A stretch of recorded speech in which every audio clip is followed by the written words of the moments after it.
ASU Newsmaker Saturday starts now.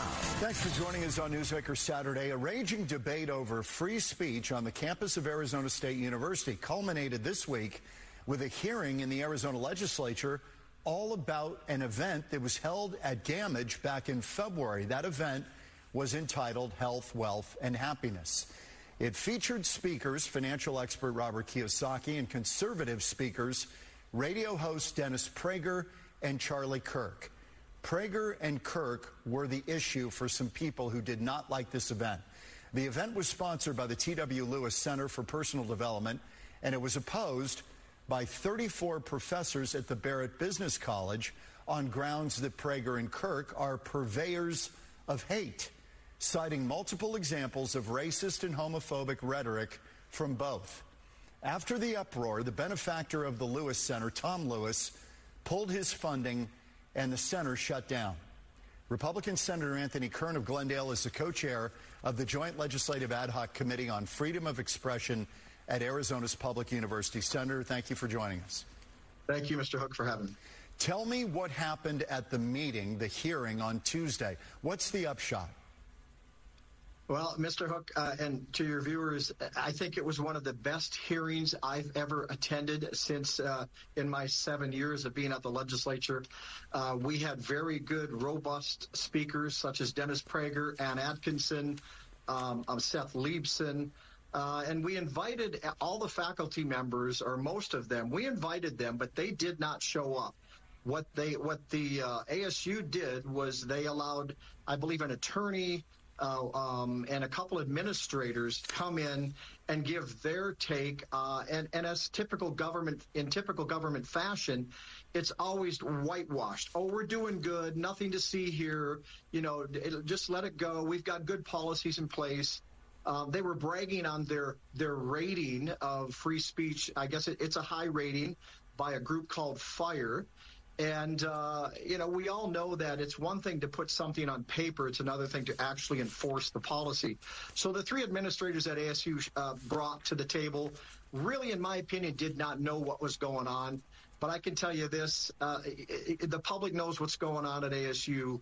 And the 3-4 people involved knew what was going on at ASU. And I'm here to ensure that everybody's free speech, First Amendment constitutional right is adhered to at every level. Let me ask you about that, because the event did go on as planned. Yes, there was an uproar, but the event in the end was held, and it was fairly well attended. So despite the objections from 39 of the 47 Barrett faculty who expressed outrage about these speakers appearing, they put on this program. So in the end, was free speech infringed upon? Absolutely it was. So let me just run that story here and the truth here. Number one, thank you to the faculty members that did not sign that letter. Thank you to the Barrett Honors faculty members that stayed away from this, the nonsense that went on. So yes, the event went on. There was around 600 people that attended. But the reason why events are put on or were put on by the T.W. Lewis Center before the donor was intimidated and before the donor realized the atmosphere at the T.W. Lewis Center and the Barrett Honors College, what really went on was intimidation by the faculty in a number of areas. We had faculty members that sent out emails to their students that took an hour and a half of their class time, basically threatening the students if they were to attend this event. So we have testimony of ASU students, honor students, that wanted to attend, but they were in fear. So these faculty members, they have a right to their free speech, but they use their position of trust and authority to intimidate the students that are held in their care from attending this event. So yeah, the event went on. 600 people, my age group, between 30 and 60, were there. Very few students were there, and that's the whole reason of the T.W. Lewis Center putting these events on. It's to educate the students, give them a well-rounded view of the world on both sides of any issue, and allow them to make their decision. That did not happen. Let me read. This is from the Democratic members' statement of your ad hoc committee on freedom of expression at ASU. This is number 2. I want to read graphic number 2. Just as the speakers had a right to exercise their free amendment rights, these faculty members had an equal right to speak. The irony of hosting a legislative hearing to judge one person's speech as appropriate over another's speech is not lost on us.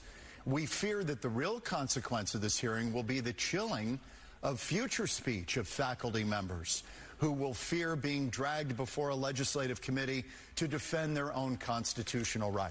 How do you react? That's laughable, Mr. Hook. That's absolutely laughable. You had Democratic senators. One Democratic senator in there did not know what free speech was. One Democratic senator in that hearing wanted an attorney to define free speech.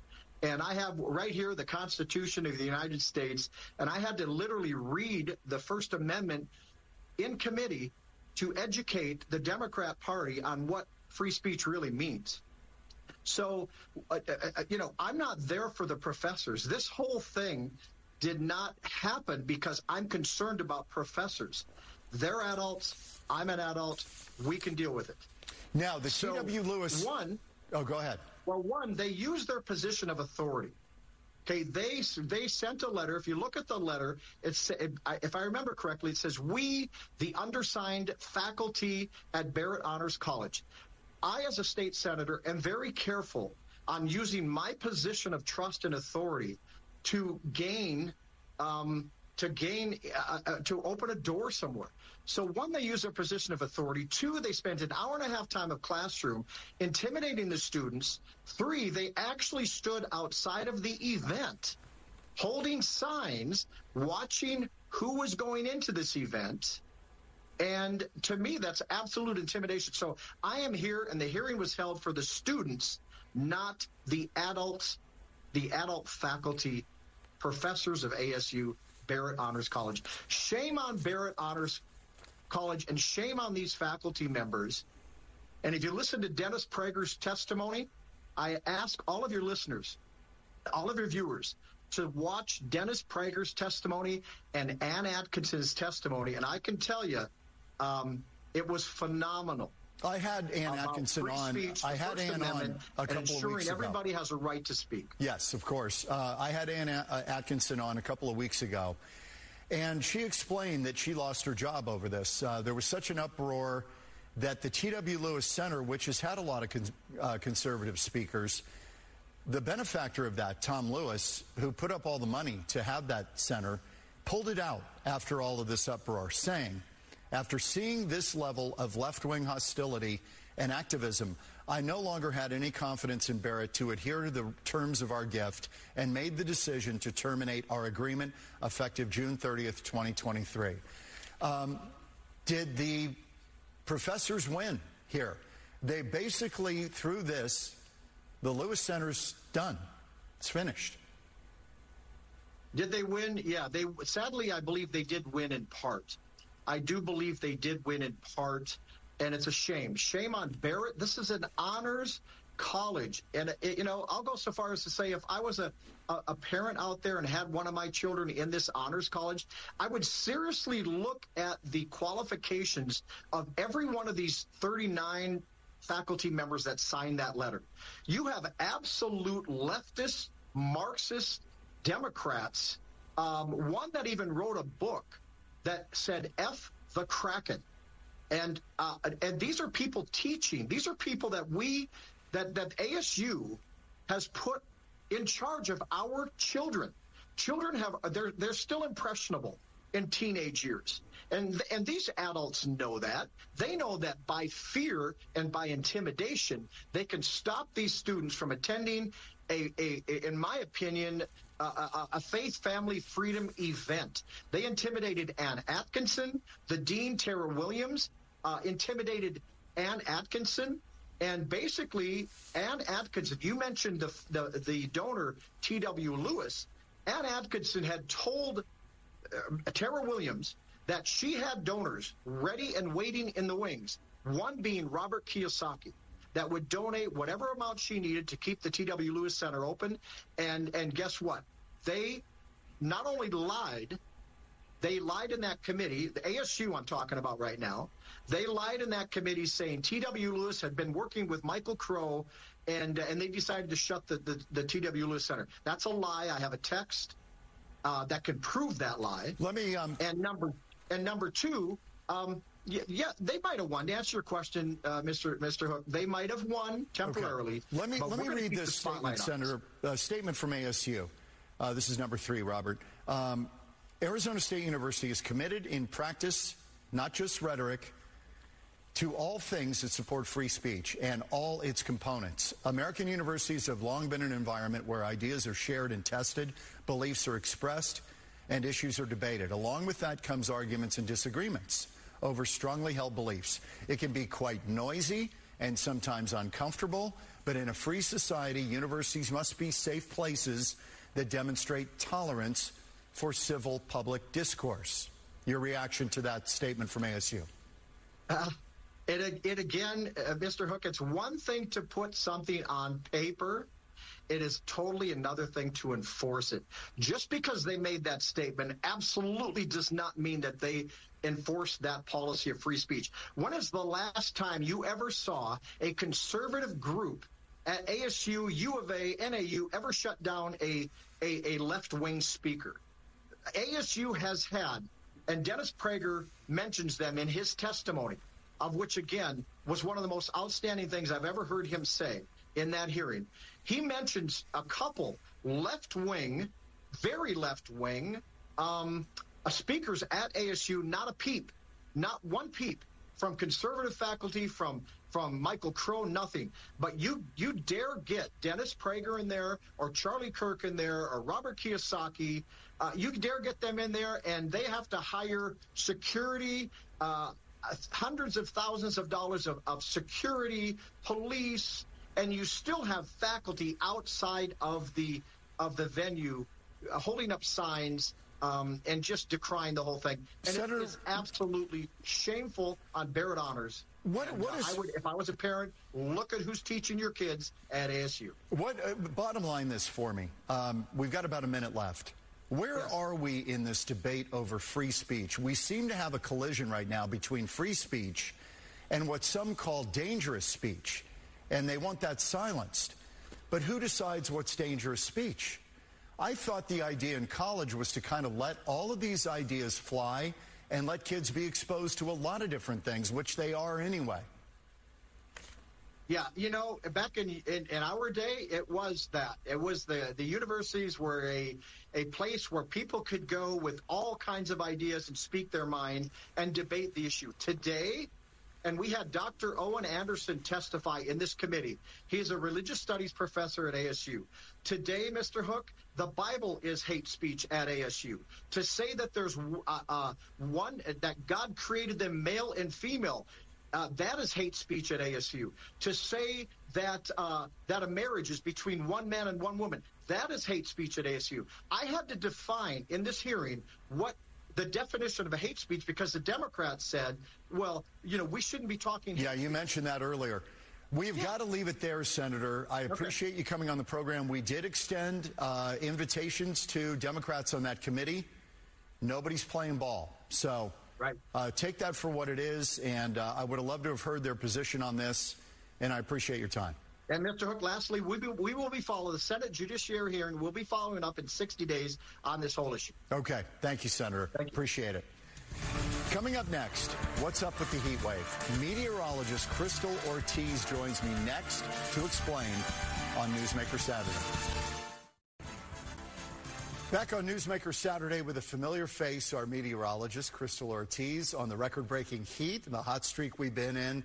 All-time highs, records of 110-plus degree days in a row. We're breaking records for 90-degree-plus overnight lows. Krystal here to shed a little light, if you want to, on what is going on. I mean, it's definitely been a rough spell for us. I've gotten a lot of messages from folks saying it's July, we're always hot in July in Arizona, which is absolutely true. If you've grown up here or you've been here for a while, you know that. But This has been a record spell, so more than 20 days straight at 110 or hotter in the afternoon. And then on top of that, we've got overnight lows that are breaking record after record after record. In fact, on Wednesday, we set the hottest overnight temperature that we have ever recorded in the valley. And that was? 97 degrees. 97. Yeah, the previous record was 96. So that's as low as we got. No, and it's been, 10 plus days where we have not fallen below 90 degrees at all for that stretch. So normally, right, during this period of time, we would be getting monsoon. Yeah. So the fact that we haven't gotten the monsoon is primarily the driver of why we're breaking these records? Yeah, so there's obviously a few things at play. The big thing is, as we know, in July, typically that's when our monsoon really starts to get brewing, and it hasn't happened yet. We've stayed dry. We've had a few storms that have bubbled up over some of the higher elevations in the Mogollon Rim, the White Mountains, and then down near Tucson, they've gotten some very strong storms, but we have not. And when those storms rolled for Tucson earlier this week, it dropped their temperature like 30 degrees in a matter of an hour or so. It's a great evap cooler in the sky. 100%, and we haven't had that in the valley, so the temperature's just allowed to just kind of free reign, run rampant, really, and it's cumulative. So when you have this type of heat, it builds, and that's what we're seeing. You start at 97 in the morning, it's easy for you to get to 110 plus in the afternoon. And then the other component is not only are we not seeing the monsoon, but the reason we aren't is because that high that develops this time of year that we like to see kind of preferably sitting near the Four Corners region, that's what really helps to kind of churn some of the moisture at the upper levels from the Gulf and at the lower levels from parts of the Eastern Pacific. It's not in the spot it needs to be. Instead, and why is that? Parking. Do we know why it's not there? Well, every year it sets up in different locations, and every year it moves around, which is why we don't get storms every single day of the monsoon. But we have had this kind of locked pattern where there's been a really potent low that's been sitting up near parts of Canada, and then a really potent high that's been sitting over parts of Mexico and the Southwest. And so when these two are stuck, then you're in this locking pattern. And so until something gives, we're not seeing much happen. So when the high has wobbled a little bit, that's been the days we've seen a couple storms bubble up. But as soon as it starts to center back on Arizona, closes the doors to any monsoonal moisture, and we're just hot and dry again. And a component of this likely is actually our wet winter that we had. So the joke's been, are we paying for what we had earlier this season? And potentially, because what happens is when you have that wet winter, you've got a lot of snowpack, the melt takes longer, the cooling, it's a little bit longer lasting. So our June was so nice, right? Exactly. June was great. It seems like you talk to people, they say, it feels like everything's been pushed back a month. Yes, that's what it feels like. So because the cooling process held on a little longer, that monsoon high didn't develop quite as soon. So now it's here. It's been humid enough. So we're starting to see the changes. We just haven't gotten there yet. And instead, we're just boiling under all these temperature next records. week sometime, maybe we break the fever? There is a chance that we will see some storms even into the valley next week. It's not a great chance, but it does look like the high is trying to set where we want it to. The problem is that we're so hot right now that there's a chance that even those days we could get to 112 or 113 before the storms come in. So then the record continues to roll And on. overnight lows, would you say that part of this is urban heat island? That the big raise in temperatures in Phoenix has been the lows, the high lows, not the high highs. Yeah, so both have set records at this point, how many 90s we've had in a row and how many 110s we've had in a row. But the difference is that at night, absolutely, there's a massive difference. So in 1974, which was the previous record for the stretch of 110 days, the nights fell into the 70s and 80s. 70s and 80s would be great each morning. It would make it worthwhile. That tells you something major has changed, and you've got to think a lot of development and a lot of heat-trapping cement and asphalt and freeways and all of it. So the urban heat island has absolutely played, I think, a big factor in our temperatures, especially you see Sky Harbor, it's near downtown. That's where we've got a lot of buildings, concrete, asphalt, all of that absorbs the heat during the day, and then it's much slower to release it at night, and so you keep these temperatures that are much hotter. So as Phoenix has grown, our temperatures, especially at night, have grown as well. I do think there is an element of a warming climate when you look at some of the trends that we are tracking. So, for instance, the records in the 90s, all of them are in the 2000s for the top 10. The 110 stretch, 1974 was the previous record, but when you look at the last 10, or top 10 rather, stretches of 110 days, the highest ones, more than half of them were set in the last couple of decades when you look back to the 1930s. So there is an element of a warming climate, but a big factor is that urban heat island. Okay, I've got to ask you about you, because you came here, you're a local So people know who, a little of your background. You were born and raised here or moved here? No, born and raised, so grew up in Gilbert, Went to? Highland High School, went to Highland, then went to Arizona State.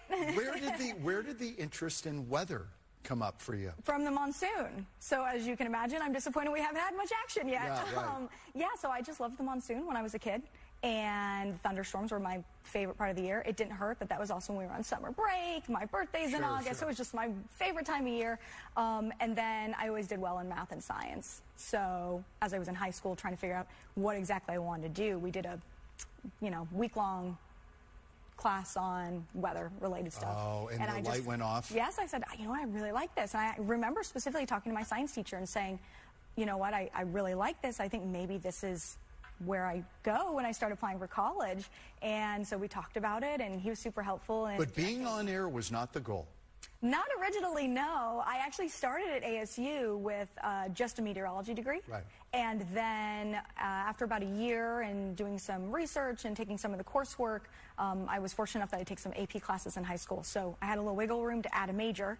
And I realized that maybe for someone who's a bit chatty, that broadcast would be the right way to use my meteorology degree. So yeah, that's when I added. So you're doing kind of your dream job. I am, yeah. That's so Back cool. in my hometown, it's very cool. Yes, and you were before here. You were in Philadelphia. You were in Philly. Yeah, Philly for 6 years. 6 years. And then before that, 4 years in El Paso, Texas. Okay, so what is the toughest place to forecast? It's funny you say this. So I would say that everywhere has their caveats when it comes to forecasting.